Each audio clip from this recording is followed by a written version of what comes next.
গুঁড়ো দুধ দিয়ে মাত্র 10 মিনিটে বানিয়ে ফেলুন মিষ্টি দই। এভাবে বানালে দই যেমন পারফেক্ট বসবে, তেমন খেতেও দারুণ লাগবে। তো একটা বোলের মধ্যে হাফ কাপে করে 1 কাপ উষ্ণ গরম জল নিলাম, ওর মধ্যে হাফ কাপ গুঁড়ো দুধ খুব ভালো করে মিশিয়ে নিলাম।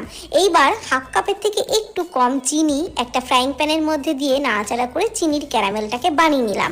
তারপর হাফ কাপ জল দিয়ে দিলাম, ওর মধ্যে একটু নাড়াচাড়া করে নিলাম। তারপর ওই দুধটা ক্যারামেলের মধ্যে ঢেলে দিলাম, দুটো ফাটিয়ে নেওয়া এলাচ দিয়ে ভালো করে ফুটিয়ে একটু ঘন করে নিলাম। এইবার গ্যাসের ফ্লেম বন্ধ করে এটাকে একটু ঠান্ডা করে নিচ্ছি, ততক্ষণে দই বীজটা রেডি করে নিচ্ছি। হাফ কাপ টক দই জল ঝরাতে দিয়েছিলাম, সেই দইটাকে ভালো করে ফেটিয়ে নিলাম।